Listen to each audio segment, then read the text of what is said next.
I have 33 bank accounts, and in today's video, I'm going to explain exactly why I have so many accounts. So if you are someone who enjoys investing, saving, and generally improving on your financial well-being, and you are looking to have an awesome financial future, and you want to do everything that you can to not only preserve, but grow your wealth, this is the video for you. Because if you've only got 1, 2, 3 max bank accounts made up maybe of a couple of current accounts and 1 savings account, which is very typical for the average person, that is not enough. You need more accounts, automation, so standing orders. And what I'm going to do to paint this crystal clear, I'm going to draw this on my whiteboard and break down so you can see clearly why you might need more bank accounts than what you already have. So stick around, don't go anywhere.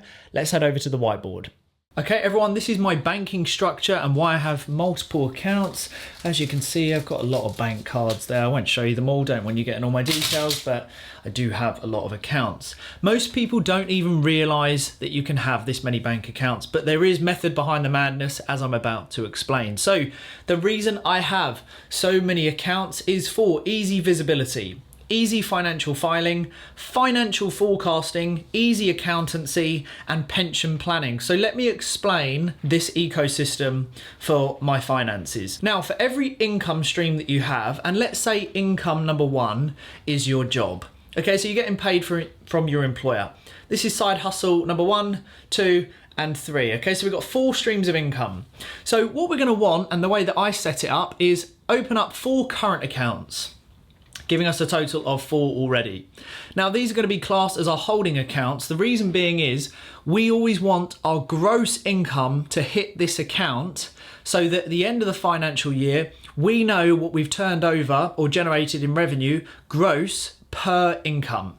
Makes it nice and easy for us to refer to this one when going back to our accountant explaining what we've done in the financial year. And then what we want on an automation, everything should be standing order, by the way. No emotions involved in any financial decisions or moving of money. Makes it nice and easy. And then you stick on your targets and your goals, which you're aiming for financially. And then we move it into a paying account, which again is another current account, bringing us up to a total already of 8 accounts. Now, this paying account is where we can start deploying where our funds go. And the first thing we're going to want to deploy into is the tax pots, national insurance, corporation, that kind of stuff. Whatever your tax situation is, we want to move the money and set that aside. And I would say always be conservative, and anything you're ever earning, set aside 24%. Okay, then it covers your back and you've got everything sort of sorted there, and that's the priority done.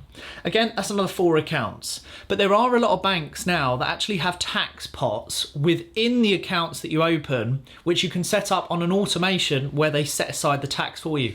I do recommend doing that because it takes the stress of you having to manually do it. And then after that, we can start paying into our other chosen accounts. Now, for me, it's always my emergency fund, which goes into a savings account, then a maintenance fund, then a floating fund, then a cash reserve fund.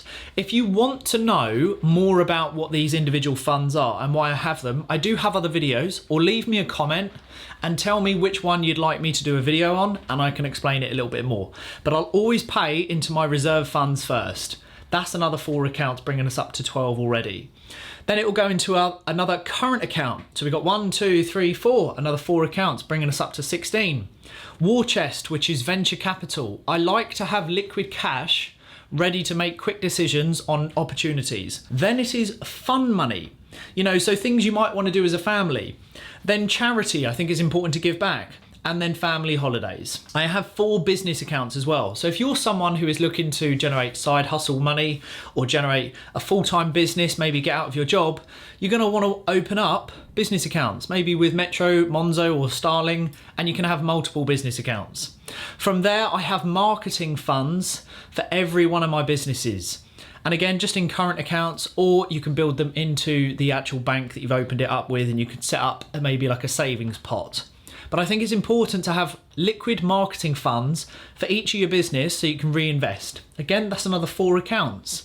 And then finally, investment accounts, so that not only are we preserving wealth, but we're growing it. So investment, maybe peer-to-peer, loan notes, fixed investing, whatever, commodities, I don't know, whatever you like to invest in, stocks and shares, private pension, speculative stuff like crypto. have another 4 investment accounts there. Okay, so in total we have 4, 8, 12, 16, 20, 24, 28, 32 bank accounts here. Now I've had to condense this because I literally can't fit all of mine on the board. But again, just to go over, why do we have so many? Multiple bank accounts allow for easy visibility, easy financial filing, although you can't see that there, financial forecasting, easy accountancy, pension planning. Especially when it comes to the end of the financial year, it's super easy for your accountant just to look at the gross of what you've brought in so that they can work out the tax and national insurance. However, as long as you've set this up, your tax pot and your national insurance, on an automation, you should have enough when your accountant comes to review each of your income and the gross earnings. I hope that has helped and that's broken that down to why I have so many bank accounts, and maybe food for thought if you've only got maybe a couple of current accounts and a savings account. Because if you are trying to bring in multiple streams of income, I promise you it's going to get hectic and very confusing if you're trying to run a lot of finances through only a couple of accounts. You need to spread it out, automate everything, and then you can start projecting what you're going to have and start planning for your financial future.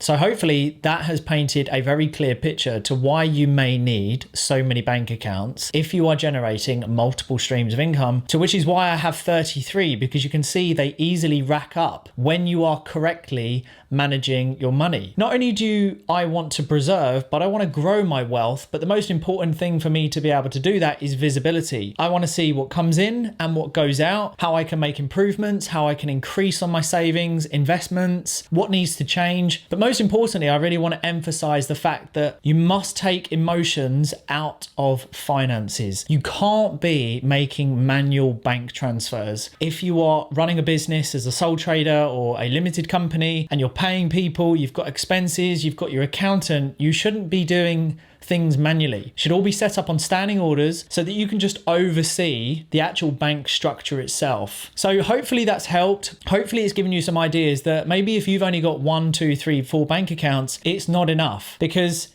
if you've got money coming in and a lot of it, or you're generating new streams of income and you've still only got those 2, 3 bank accounts, it's gonna get hectic. So open up a load more accounts. And what I'll do to make it easier, I think it's without seeing it, it's a 9 or a 12 bank structure. I'm gonna pop it up on the screen now for you. Feel free to screen cap it as I'm talking. This is kind of like a basic overview and a diagram which I've put together, which paints the picture on how your finances should look to make it nice and easy for you to continue growing your wealth as you generate more streams of income. I hope this video has helped. Please do hit like and subscribe. Until next time, I'll see you all soon. Let me know in the comments what related to you, what changes you might make in your banking structure. And until the next one, I'll see you all very soon.